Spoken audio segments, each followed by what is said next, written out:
tema que preocupa también a los ecuatorianos ahora, este tema de las UCIs que están bastante colapsadas y que incluso ya hay una lista de espera, hace pensar, hace meditar responsablemente, ahora sí, a los ecuatorianos de este tema de la vacunación, que ha sido permanente de parte de este gobierno, el gobierno del señor Guillermo Lasso, hay que decirlo, y que eso en algunas partes nos parece tan plausible. Sin embargo, siempre hay gente que en otras partes vemos en la televisión internacional cómo hay oleadas de personas que salen a la no vacuna. Un tema que en verdad como que trae de cabezas esto, ¿no? Pero vamos a conversar con la doctora Alexa Zambrano. Ella es coordinadora zonal del Ministerio de Salud Pública, a quien damos la cordial bienvenida. Doctora Zambrano, ¿cómo le va? Bienvenida, muchas gracias por estar en Huancavilca, en Contrapunto. Hola, muy buenos días. Muchísimas gracias a ustedes por la invitación. Muchas gracias por aceptarla. Doctora, este tema de que sin duda alguna preocupa, decíamos, a los ecuatorianos es este plan de vacunación debido justamente al incremento del COVID-19. Ya escuchábamos, por ejemplo, en la capital de la República, es una situación en verdad tremenda, ¿no? Acá en Guayaquil sigue estando preocupante, pero en algunas partes del país la cosa está más seria. ¿Qué pasa cuando la gente no se vacuna con el tema del COVID-19? ¿Cuáles son las consecuencias? Bueno, sí, efectivamente hemos visto una importante diferencia entre los pacientes que ingresan a hospitalización o UCI de los que están vacunados versus los que no están vacunados. El porcentaje es mayor de los no vacunados, obviamente. Por ahí hay personas que dicen, no, pero es todo con las dos vacunas, igual está en UCI, igual está en hospitalización.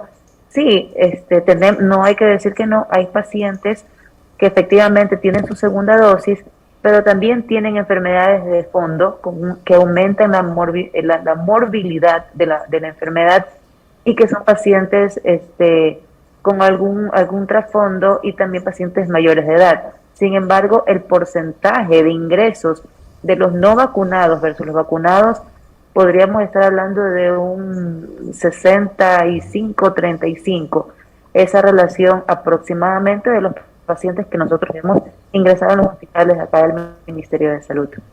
Usted que es coordinadora de la zona 8, se dice Durán, San Borondón, Guayaquil, obviamente está haciendo recorridos de manera permanente. ¿Hay los suficientes incentivos? Porque también hay que reconocer otra parte, que la gran cantidad de médicos, enfermeras, etcétera, también han caído con este mal. ¿Cómo están superando esta situación? Correcto, sí, la verdad es que el contagio se ha hecho masivo, como todo el mundo lo conoce, y los médicos, enfermeras, el personal asistencial que ha atendido a los pacientes con esta patología se han contagiado. Tenemos un número muy importante de médicos y de licenciadas en enfermería que realmente nos preocupa porque eso nos causa una disminución en la agilidad en la atención en los centros de salud y hospitales. Sin embargo, estamos como medidas de contingencia, hemos estado preparados para eso. Casualmente, no se ha, si ustedes se ven, no, si ustedes se dan cuenta, no se ha visto una supresión de la atención. Tal vez un poco lento, sí, pero también somos el personal médico asistencial, son seres humanos y también se pueden enfermar y realmente el compromiso está ahí.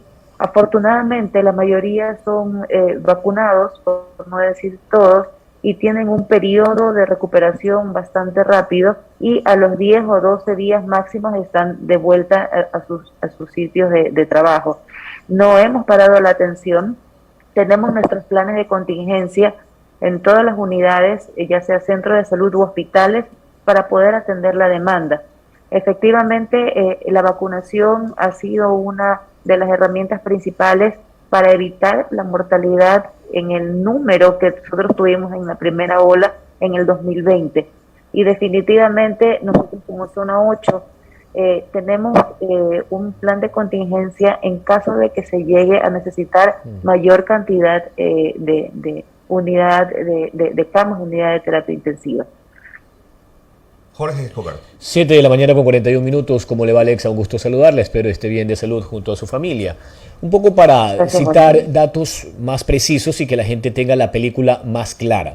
Ayer, Cintia Viteri, alcaldesa de Guayaquil, desde el COE cantonal, daba cuenta de lo que pasa con el total de camas UCI en la ciudad de Guayaquil y que prácticamente había una brecha de un poco más de 150 camas por ocuparse, es decir, que ya estábamos sobre el 94-95% de ocupación en el caso de Guayaquil.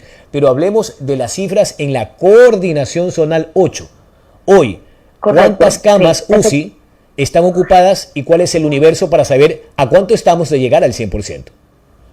Ok, sí, efectivamente, gracias Jorge, buen día. Nosotros como Coordinación Zonal 8 tenemos los registros de las camas del Ministerio de Salud, de los hospitales del Ministerio de Salud Pública, de la red integral que forman los otros sistemas y subsistemas, es decir, IES, ISFA y POL, y aparte las camas de la red complementaria que son las camas de las clínicas privadas, ¿no? Así es. El total de camas UCI que nosotros tenemos como Coordinación Zonal 8 son 288 camas UCI. Ya, eso con corte al día de ayer, 17 de enero, ¿sí? De estas 288 camas están ocupadas 261, ¿ya? Lo que representa como zona un porcentaje del 92% de ocupación de camas, ¿ya?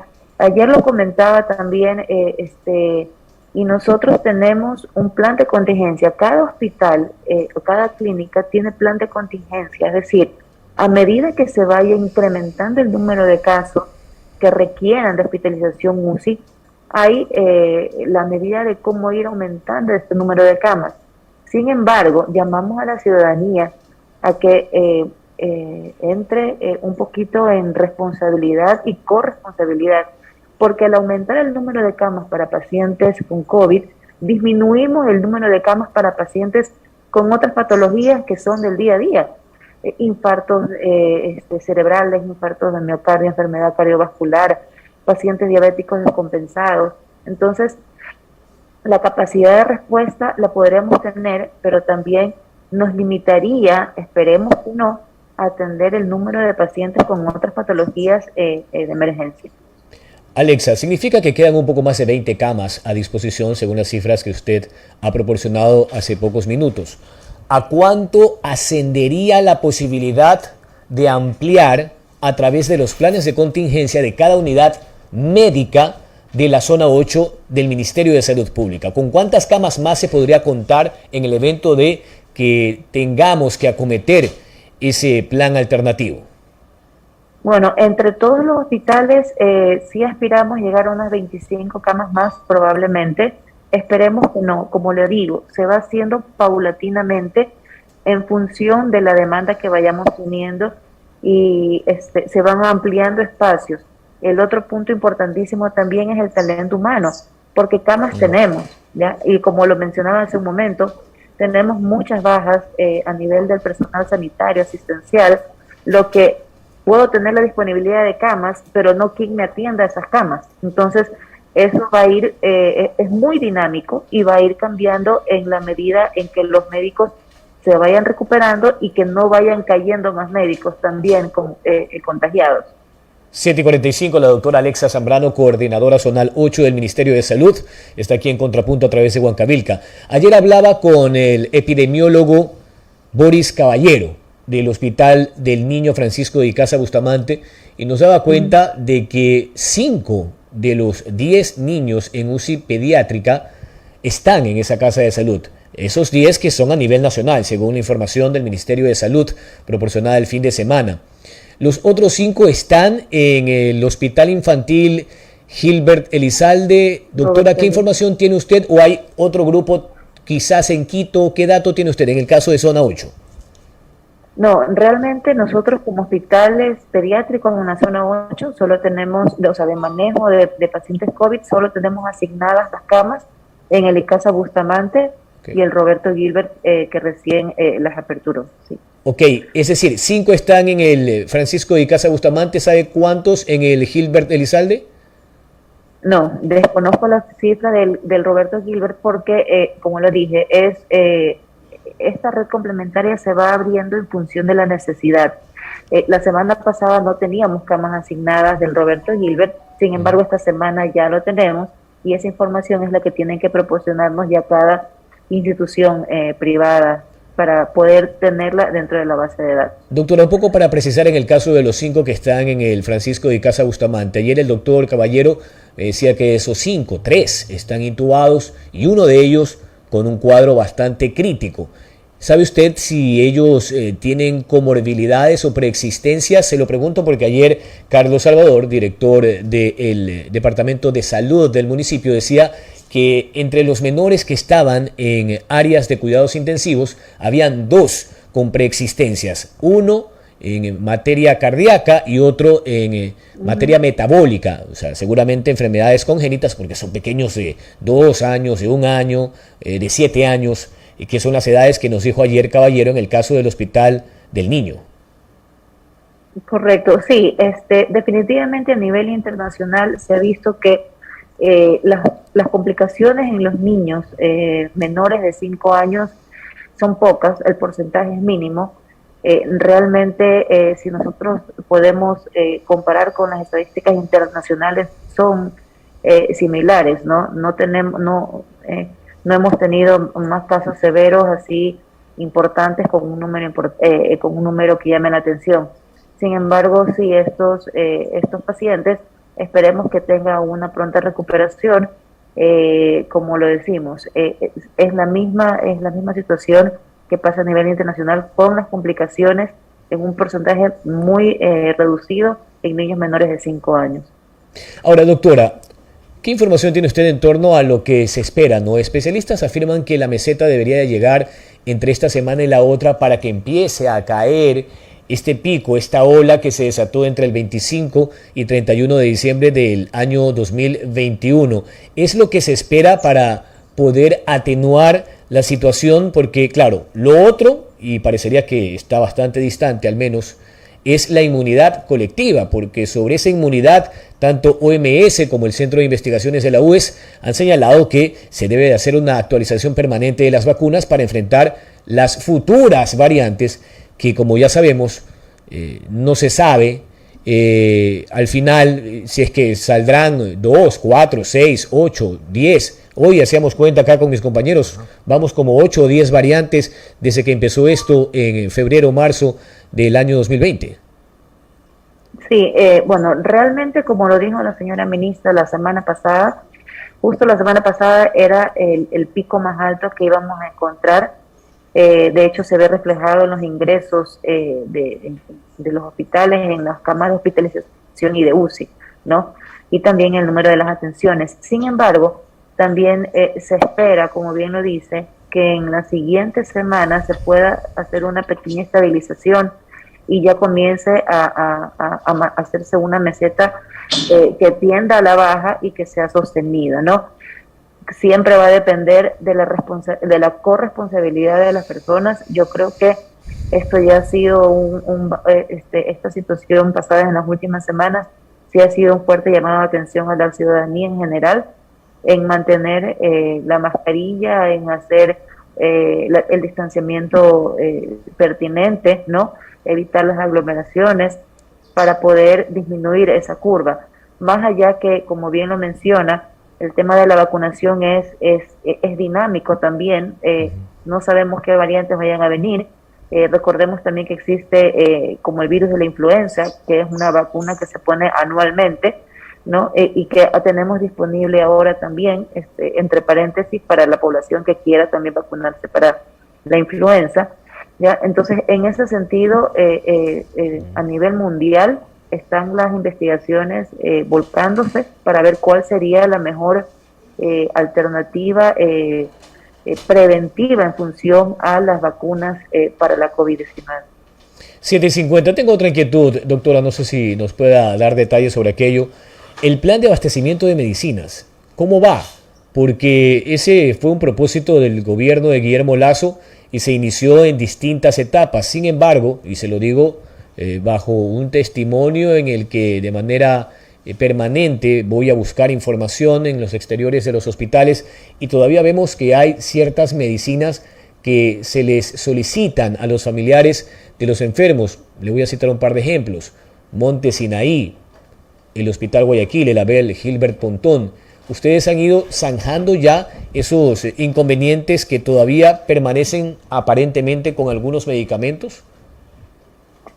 Bueno, sí, si pudiera ser después específico con qué medicamentos, se lo agradecería, porque, a ver, en el tema de abastecimiento es de conocimiento general, se ha hecho la compra centralizada que ha tenido realmente una muy buena acogida en función de poder suplir algunos medicamentos que están. Paralelamente, cada unidad hospitalaria ha elevado sus procesos y están en fase al momento de recepción de medicamentos, ¿sí? Recordemos que, como lo hemos venido diciendo, el abastecimiento se da en función también de las atenciones, y las atenciones han incrementado, le podría decir, el doble, tomando en consideración el año pasado por tema de pandemias y ahora, y la rotación que tienen los medicamentos es mucho mayor. Es de alto flujo. En ese sentido, por supuesto, entonces entran y así como entran, van saliendo. Sin embargo, el abastecimiento es uno de los compromisos presidenciales y compromisos de la señora ministra, y vamos por buen camino. Si bien es cierto, y eso sí quiero que quede bastante claro, todos los insumos y medicamentos para el manejo de la enfermedad de COVID, ya sea en hospitalización o en UCI, están garantizados en todos los hospitales del Ministerio de Salud Pública. Todos cuentan con la medicina y con los fármacos, con el oxígeno, con los gases, para poder atender esta demanda. Entonces, en ese sentido, no hay preocupación.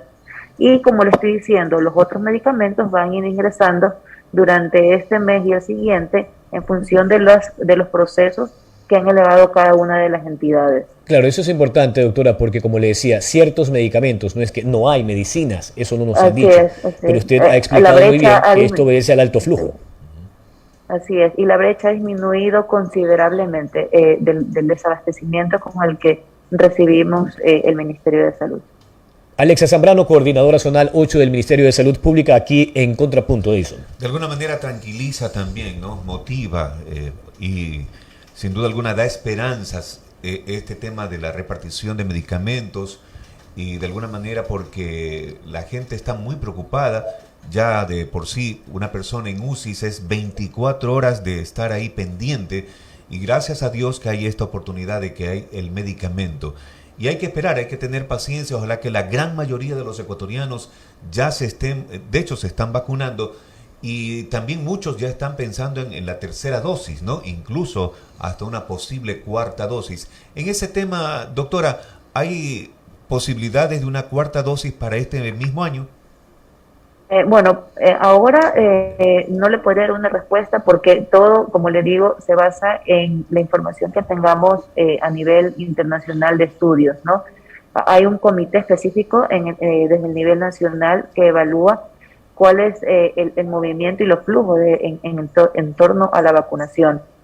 En ese sentido, se han ido actualizando los tiempos, se han acortado los tiempos a 5 meses para las personas mayores de 50 años o que tengan comorbilidades mayores de 18 años, ¿no?